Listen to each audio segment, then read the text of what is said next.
कबीर जी को आज कौन नहीं जानता। कोई उन्हें महान समाज सुधारक तो कोई उन्हें महान कवि मानता है। लेकिन कबीर जी को जितना हिंदू धर्म के लोग मानते हैं उतना ही इस्लाम में भी माना जाता है। यानी यूं कहें कि कबीर को प्रत्येक जाति धर्म के लोग मानते हैं तो गलत नहीं होगा। वहीं प्रत्येक धर्म का व्यक्ति कबीर जी के दोहे को सुनना पसंद करता है, क्योंकि उनके दोहे में जो बात है वह किसी अन्य कवि के दोहों में नहीं मिलती। यहां तक कि कबीर जी के दोहे सुनने से लोगों को आत्मिक शांति भी मिलती है। आज से लगभग 600 वर्ष पूर्व कबीर जी इस धरा पर अवतरित हुए थे। यानी कोई हजारों लाखों वर्ष पुराना इतिहास नहीं है जिसके साक्ष्य धरातल पर मौजूद न हो। लेकिन समाज में आज भी कबीर जी के जन्म को लेकर अनेक भांतियां फैली हुई हैं। कोई कहता है कि उनका जन्म विधवा ब्राह्मणी से हुआ था, जो शर्म के मारे एक तालाब के पास छोड़ आई थी, जहां से नीरू नीमा नाम जुलाहे उन्हें घर ले गए थे। वहीं कबीर जी के विषय में यह भी समाज में धारणा बनी हुई है कि कबीर जी की पत्नी और 2 बच्चे थे। तो चलिए आज के इस एपिसोड में इतिहास के पन्नों को खंगालते हैं और जानते हैं कबीर जी के जन्म, पत्नी तथा बच्चों की सच्चाई, तथा हम यह भी जानेंगे कि मगहर का इतिहास कबीर जी से किस तरह जुड़ा है। लोगों का मानना है कि कबीर जी का जन्म विधवा ब्राह्मणी से हुआ था, तो कुछ का कहना है कि उनका जन्म नहीं हुआ बल्कि वे सशरीर कमल के फूल पर प्रकट हुए थे। क्या है कबीर जी के जन्म की वास्तविकता तथा कबीर जी की जयंती के स्थान पर प्रकट दिवस क्यों मनाया जाता है, जबकि अन्य महापुरुषों की तो जयंती मनाई जाती है? जैसा कि लोगों का मानना है कि कबीर जी का जन्म विधवा ब्राह्मणी से हुआ था, तो विचार करने वाली बात है कि कबीर जी का इतिहास लगभग 600 वर्ष पूर्व का है, कोई हजारों लाखों वर्ष पुराना तो है नहीं। तो यदि ऐसा है तो उन लोगों को फिर यह भी पता होना चाहिए कि उस विधवा ब्राह्मणी का क्या नाम था, उसके पति का क्या नाम था, जबकि इसका जवाब उन लोगों के पास नहीं है, जिससे उन लोगों की बातें वैसे ही झूठी सिद्ध हो जाती हैं। जबकि कबीर जी के सन 1398 विक्रम संवत 1455 ज्येष्ठ मास की पूर्णमासी को काशी के लहर तारा नामक तालाब में सशरीर अवतरित होने के साक्ष्य काशी बनारस में आज भी विद्यमान हैं, जो इस बात की गवाही देते हैं कि कबीर जी का जन्म विधवा ब्राह्मणी से नहीं हुआ था, बल्कि वे सशरीर प्रकट हुए थे। अब सुनिए कबीर जी के प्रकट होने की सत्य कथा। परमेश्वर कबीर जी के प्रगट के विषय में बहुत सी भ्रांतियां समाज में इन नकलियों ने फैला रखी है। क्या फैला रखी है कि कबीर साहब किसी विधवा ब्राह्मणी के घर कोख से जन्म हुआ था, वो शर्म के मारे बाहर डाल आई। ये बकवाद है और उन दुष्ट लोगों की बनाई हुई कहानियां हैं जो भगवान से हमें दूर रखना चाहते थे, लेकिन वास्तविकता इसके बिल्कुल विपरीत है। परमात्मा स्वयं कहते हैं, अवधू अवगत से चला आए, मेरा कोई भेद मर्म ना पाया, ना मेरा जन्म ना गर्भ बसेरा, बालक बन दिखलाया, काशी नगर जल कमल पडेरा, तहां जुलाहे न पाया।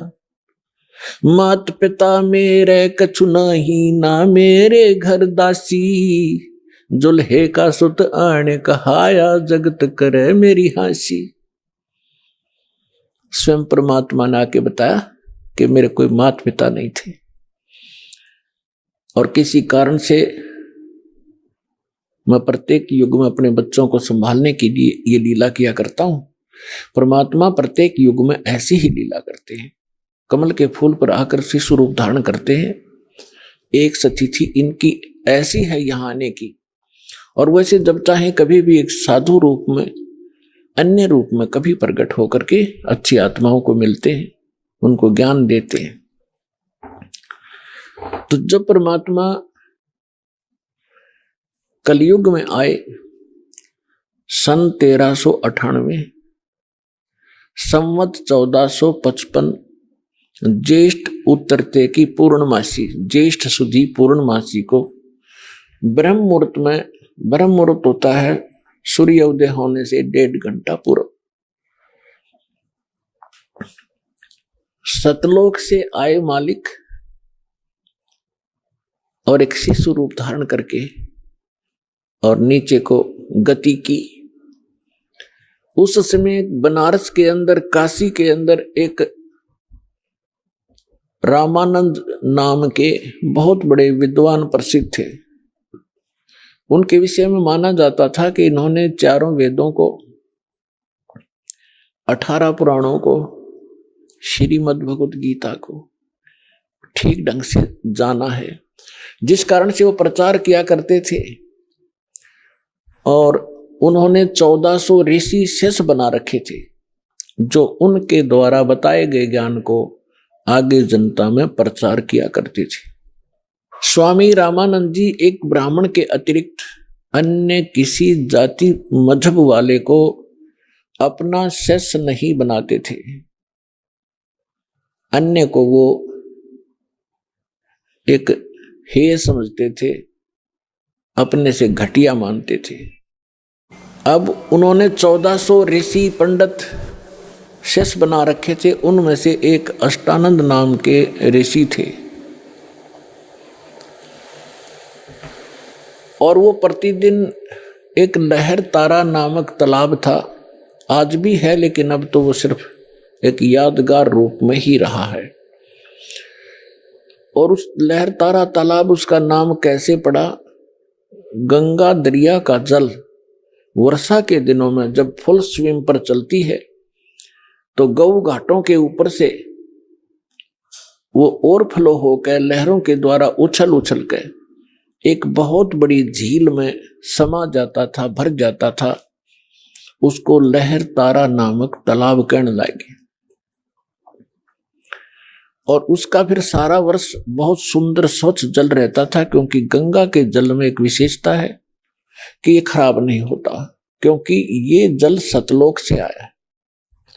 परमात्मा ने एक सैंपल भेज रखा कि हमारे लोक में ऐसे पदार्थ है, ना दूध कभी खराब होते, दरिया बहती है, ना दही और मक्खन खराब होते, वहां का ऐसा मटेरियल है। ये एक सैंपल है आपके लिए, ये विश्वास करने के लिए कि वहां ऐसे पदार्थ, जब ऐसे लोक में और ये जल खराब नहीं होता, वहां तो लोक ही एक विशेष है। तो समझदार को संकेत पर्याप्त है। उस लहर तारा तालाब के ऊपर ऋषि अष्टानंद जी प्रतिदिन अपने गुरुजी के द्वारा बताए गए उस साधना को भी करते थे, उसी में स्नान करते थे। एकांत स्थान, शांत स्थान पर वो भगवान की भक्ति का चिंतन किया करते थे। वो प्रतिदिन की तरह वो भी अपने चिंतन में स्नान करके बैठे थे। आकाश से क्या देखा अष्टानंद जी ने कि एक बहुत तेज प्रकाश का गोला सा ऊपर से स्पीड के साथ आ रहा है। और वेद भी यही बताते हैं कि वो परमात्मा ऊपर के लोक में रहता है और उस वहां से गति करके आता है, बिजली विद्युत जैसी गति से यहां आकर हमें प्राप्त होते हैं। अष्टानंद जी ने देखा कि बहुत तेज प्रकाश कभी देखा नहीं ऐसा। जब उसने देखा तो उसकी आंखें सहन नहीं कर सकी, चरम दृष्टि बंद होगी। आंखें बंद होने के बाद उसने क्या देखा कि तो एक बालक है, शिशु रूप दिखाई दिया। जैसे हम सूर्य की तरफ देखते हैं प्रथम सीधा, तो हमारी चरम दृष्टि सहन नहीं कर पाती, आंखें बंद हो जाती हैं। आंखें जब बंद होती हैं या हम दूसरी साइड में देखते हैं तो सूर्य का प्रकाश रहित आकार दिखाई देता है और वो काफी देर तक आंखों में बना रहता है। ठीक यही दशा अष्टानंद जी की हुई कि उसने जब वो प्रकाश की तरफ देखा तो वो प्रकाश किसका था? सूर्य का, यानी परमात्मा का। और जब आंखें बंद की तो क्या देखा? शिशु, वो शिशु का प्रकाश था, वो परमात्मा का प्रकाश था। दोबारा उसने जब आंख खोली तब तक वो प्रकाश लहर तारा तालाब के एक कोने में सिमट चुका था, समाप्त हो गया था। अब अष्टानंद जी अंदर ही अंदर बड़े खुशी हुए। उसने सोचा कि शायद आज मेरी कोई भक्ति की विशेष उपलब्धि मुझे हुई है। और इसके बारे में अपने गुरु जी को बताऊंगा। वो उठकर चले गए। अपने गुरु रामानंद जी से कहा कि स्वामी जी, आज मैंने ऐसे ऐसे एक अजीबोगरीब घटना मेरे साथ हुई। हे प्रभु, ये मेरी भक्ति की उपलब्धि है या कोई मेरा भ्रम है? स्वामी जी ने कहा कि बेटा, ये न तेरी भक्ति की उपलब्धि है और न ही तेरी कोई भ्रम है। ऐसी लीला उस समय होती है जब ऊपर के लोक से कोई परम शक्ति या देवता लोग यहां पृथ्वी पर आकर के जन्म लेते हैं। किसी मां के गर्भ में प्रवेश किया होगा उन्होंने। ये तारे से जब टूटते हैं तो उसने बताया कि ऐसे लक्षण हैं। और वो कुछ दिनों में यहां इस काशी बनारस में किसी मां से जन्म लेकर के वो दिव्य शक्ति अपना कोई कार्य करने के लिए ऊपर के लोगों से आते हैं। अब जितना स्वामी जी ने ज्ञान था अपने शिष्य का समाधान किया, शिष्य संतुष्ट हुआ। अब इन ऋषि महर्षियों ने वही भगवान देखे हैं जो मां से ही जन्म लेते रहे। श्री राम, श्री कृष्ण और बाकी 18, 25, 2, 8, 9 जो बताते हैं, ये ऐसे आते हैं। लेकिन ये भगवान वो है जो कभी मां से जन्म नहीं लेता, सबके जन्मदाता है, सबके विधाता है। उधर से नीरू और नीमा नाम के 2 पति पत्नी थे मुसलमान। वो उसी जीवन में ब्राह्मण भी थे। उसी जन्म में वो ब्राह्मण थे। गौरी शंकर पुरुष का नाम था, सरस्वती उसकी पत्नी का नाम था। गौरी शंकर भगवान शंकर के बहुत ज्यादा उपासक थे और नेक आत्मा ब्राह्मण थे। अन्य ब्राह्मण रोजी रोटी के लिए जनता को मिसगाइड करके अपना निर्वाह के लिए मिसगाइड करते थे। दक्षिणा आदि कुछ अटपट करके ग्रहण करते थे। तेरा पितर ऐसे रुष्ट हो गया है, इतने पैसे चढ़ा दे, ऐसा पाठ करवा दे। वो ऐसा नहीं करता था। वो केवल शिव जी की कथा सुनाते थे शिव पुराण से, और जो भी उसकी दक्षिणा आती थी अपने निर्वाह के लिए रखकर बाकी शेष भंडारे में लगाते थे। तो उनके अनुयायी बहुत अच्छे तरह परिचित थे कि बिल्कुल निष्पक्ष कथाएं करते हैं, निस्वार्थ कथाएं करते हैं, जिस कारण से उनकी काफी प्रसिद्धि काशी में हो रही थी। और अन्य जो नकली ब्राह्मण थे रोजी रोटी वाले, वो उससे घनी ईर्ष्या करते थे कि ज्यादा लोग इनको पसंद करने लगे, हमसे दूर होते जा रहे हैं। इस बात से मुसलमान काजी, मुल्ला, पीर खूब परिचित थे कि गौरी शंकर से अन्य जो धर्म गुरु हैं ब्राह्मण, ये अक्षुब्ध हैं और ये हिंदू धर्म का प्रचार घना कर रहा है। इसलिए उन्होंने बाई फोर्स गौरी शंकर सरस्वती को मुसलमान बना दिया। मुसलमान कैसे बना दिया? अपना जूठा पानी करके गली में खड़ा होकर और उनके ऊपर फेंक दिया, उनके कपड़े में फेंक दिया और उनके मुंह में डाल दिया। तो अन्य जो ब्राह्मण थे उधर इसी दाव में थे। किसी दिन यूं फंसे, सबने मुनादी करा दी, गौरी शंकर मुसलमान बन गया है, उसको जाति से डाल दिया है, उसका गंगा में स्नान करना बंद कर दिया है। अब सारे हिंदू उनसे बाइकाट कर गए। तो वो विवश हुआ, उनका नाम रख दिया नूर अली गौरी शंकर का, और नियामत रख दिया उसकी पत्नी नीमा का, नियामत। तो इस प्रकार फिर अपभ्रंश करके उनको नीरू और नीमा कहने लगे। अब पहले उनकी रोजी रोटी चलती थी कथा की दक्षिणा से, अब दक्षिणा मिलनी बंद होगी, रोजगार की समस्या हुई। उन्होंने एक सिंपल सा काम जिसमें कोई पैसा नहीं लगना था, ऐसा काम शुरू कर दिया कपड़ा बुनने का। और समय के बीत जाने पर उनको जुलाहा कहने लगे। जब उनकी आयु 60-62 वर्ष की हो चुकी थी, कोई संतान नहीं थी। भले ही वो मुसलमान बन गए थे, लेकिन भगवान शंकर को दिल से भुला नहीं पाए थे। कोई भी आपत्ति आती थी या कोई विशेष कसक होती थी, भगवान शंकर को ही वो याद किया करते थे। भले ही वो मुसलमान रीति को भी निर्वाह कर रहे थे, उसको भी चल रहे थे। अपने आत्मा उनको संतान नहीं थी। अब उस समय एक ऐसी धारणा समाज में फैला रखी थी नकली ब्राह्मण गुरुओं ने कि जिसके संतान नहीं वो सबसे निकम्मी आत्मा है, उसकी सुबह सुबह दर्शन भी नहीं होने चाहिए। तो जिस कारण से जिनके संतान नहीं होती थी वो खूब समझते थे कि सामने वाला बाई काट कर गया, गली बदल गया, रास्ता चेंज कर गया, मुझे देखकर वो बहुत कुड़ कर अपना जीवन व्यतीत किया करते थे। यानी संसार की परंपरा से उस व्यक्ति को जिसके संतान नहीं है वह सबसे मनहूस माना जाता था, और भगवान के अध्यात्म ज्ञान के आधार से वो परिवार, वो दंपति, वो पति पत्नी एक नंबर के हंस और पुण्यात्मा होते हैं। पुण्यात्मा का मतलब है कि उनका फाइनल मैच होता है जय सतगुरु मिल जाता है। वो उनका कहीं किसी से अब लेन देन नहीं रहा, ना पुत्र का ना पुत्री का संस्कार शेष है। और यदि उनको सतगुरु मिल जाए, भक्ति ठीक कर ले, उनका बेड़ा पार तुरंत हो जाए उसी जीवन में। अब ये ना समझना कि जिनका संतान है वो पुण्यकर्मी नहीं है, नहीं, जिनको सतगुरु मिल गए, जिनको सतगुरु मिल गए मनुष्य जीवन में, दोनों ही पार हैं, दोनों ही पुण्यकर्मी प्राणी। क्योंकि संतान होती है संस्कार से। कि नीरू नीमा 62 वर्ष के हो गए थे, संतान नहीं थी। अब समाज की दृष्टि से तो बहुत मनहूस थे, लेकिन अध्यात्म मार्ग से वो एक नंबर की आत्मा थी। उसका प्रमाण भी आपके समक्ष है।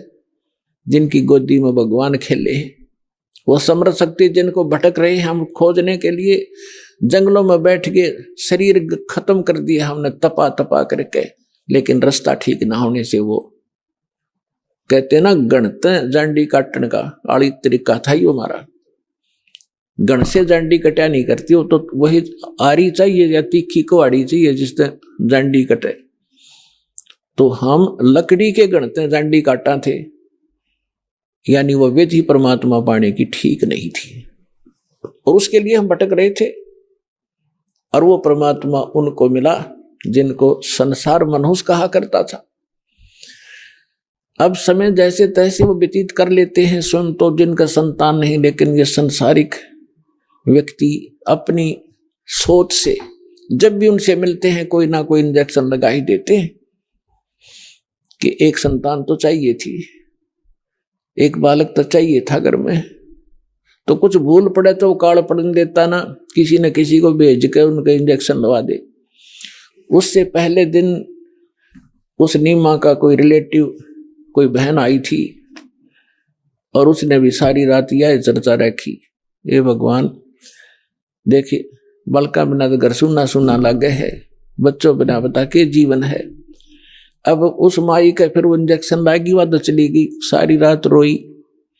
सुबह वो क्या करते थे, नीरू और नीमा का गंगा में स्नान कराना बंद कर दिया था, क्योंकि मुसलमानों को हिंदू गंगा में, गंगा घाट पर पड़ने नहीं देते थे। तो वो वहां स्नान ना करके लहर तारा तालाब में उसी गंगा के जल में प्रतिदिन स्नान करने जाया करते थे। उस दिन भी वो जा रहे थे। नीमा रो रही थी क्योंकि इंजेक्शन ताजे ताजे लगे थे, और रो रही बुरी तरह आंसू डाल रही थी कि हे भगवान शंकर, आपके घर में क्या बच्चों की कमी होगी भगवान, अपनी दासी को एक खिलौना दे देते, जग में मेरा भी गुजारा हो जाता, मुंह ऊपर न उठा कर मैं भी चल सकती। यूं कह के बहुत बुरी तरह रो रही थी। नीरू ने कहा, नीमा यदि हमारे भाग्य में होता तो भगवान पहले ही दे देता, आप रो मत, रो रो के आंखें और खराब कर लेगी, बुढ़ापे में कोई हाथ पकड़ने वाला नहीं है, और आंखें तेरी रो रो कर नष्ट हो जाएंगी, तो मेरी बात मान, तो रो मत, सब्र कर। तो जैसे तैसे वो अपने बतलाते हुए नहर तारा तालाब पर पहुंच गए।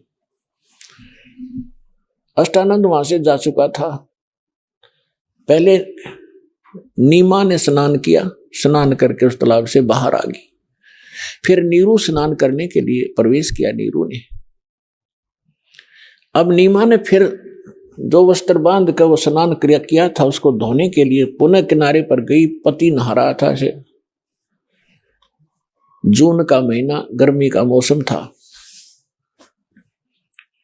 तो नीमा ने क्या देखा कि एक कमल के फूल पर कोई वस्तु हिल रही है, पैर हिला रही। परमात्मा बालक शिशु रूप धारण करके और कमल के फूल पर विराजमान हुए और एक पैर को हिला रहे थे, एक पैर को हाथ में पकड़े हुए थे। नीमा ने सोचा, आइडिया सा लगाया कि कहीं सर्प ना हो। फिर ध्यान से देखा कि सर्प नहीं, ये तो बालक है।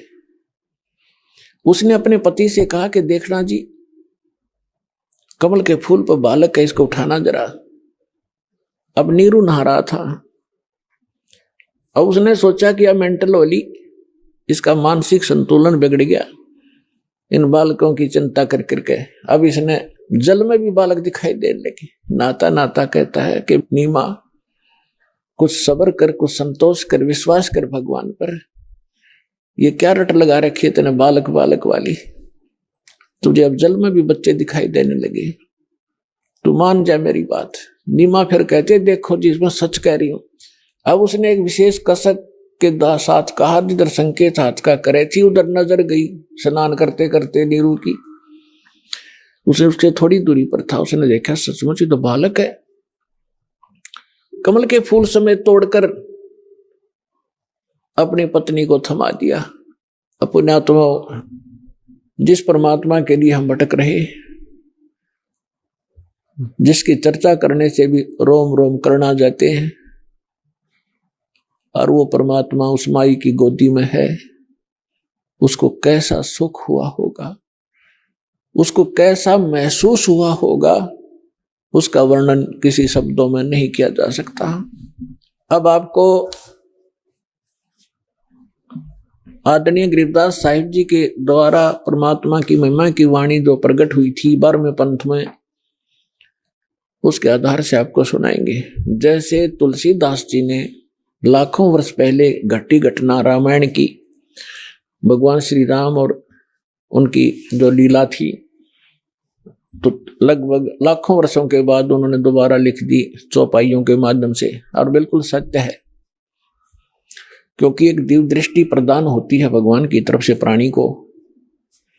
उसके आधार से वो पहले हो रही घटना चलचित्र की तरह देख सकता है। प्रत्येक प्राणी के अंतःकरण में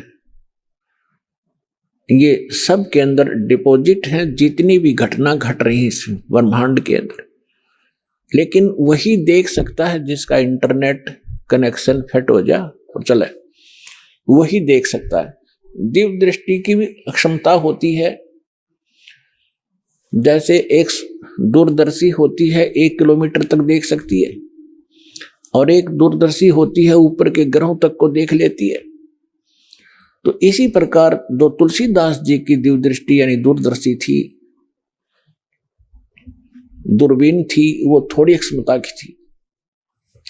आदरणीय गरीबदास साहिब जी को परमात्मा पूर्ण ब्रह्म मिले थे। उनको जो दिव्य दृष्टि दी थी वो फुल रेंज की थी।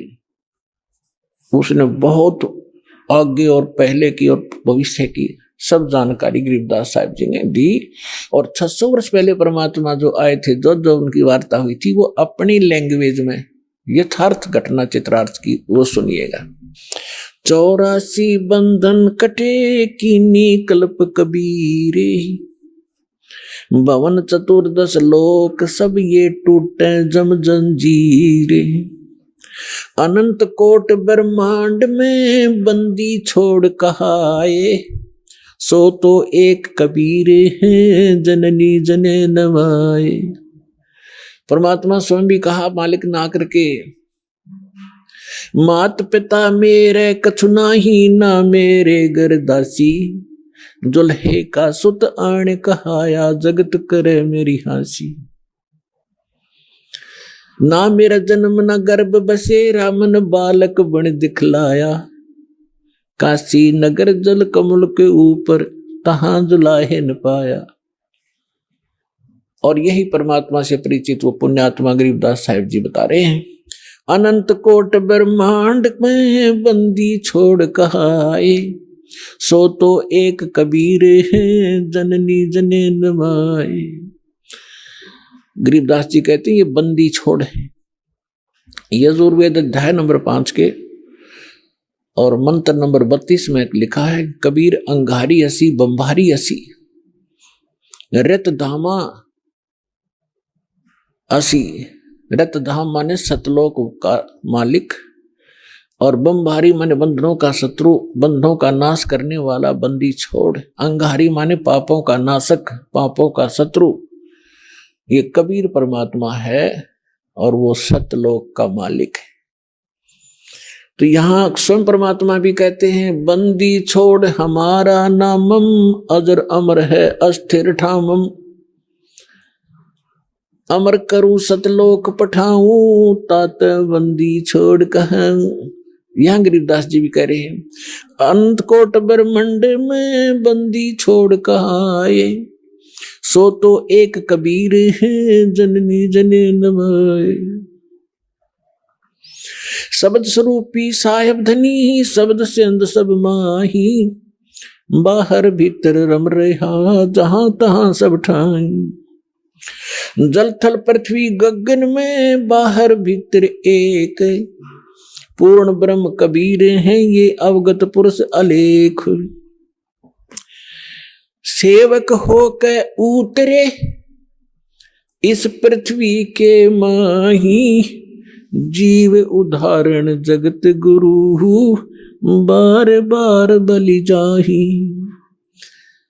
अब वो महापुरुष गरीबदास साहिब जी जिनको भगवान मिले थे, सचखंड लेकर गए थे, फिर वापस छोड़ा था।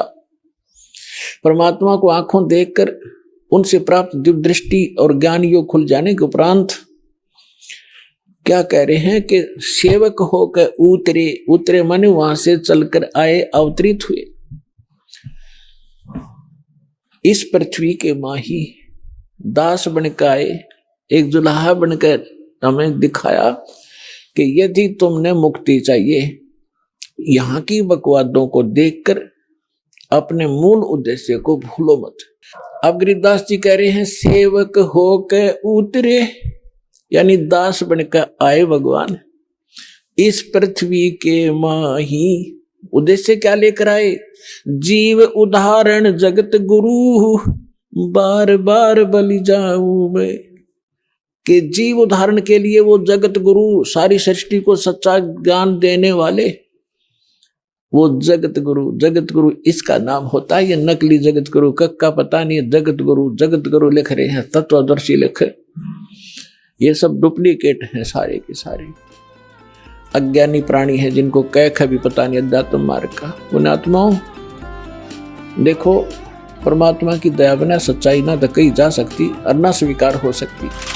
जिससे यह स्पष्ट होता है कि कबीर जी का जन्म किसी माता के गर्भ से नहीं हुआ था, बल्कि वे सतलोक से सशरीर आकर शिशु रूप में काशी के लहर तारा नामक तालाब में प्रकट हुए थे।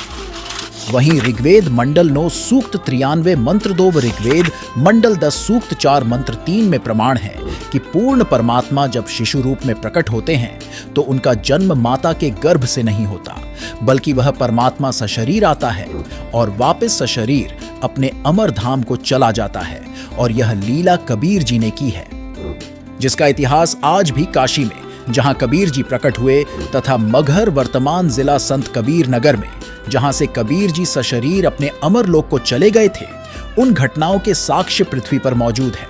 जिससे यह भी सिद्ध होता है कि कबीर जी केवल संत, कवि या समाज सुधारक नहीं थे, बल्कि वे पूर्ण परमात्मा थे। यही वजह है कि कबीर जी का प्रकट दिवस मनाया जाता है, जबकि अन्य अवतारों व महापुरुषों का माता के गर्भ से जन्म हुआ था, इसलिए उनकी जयंती मनाई जाती है।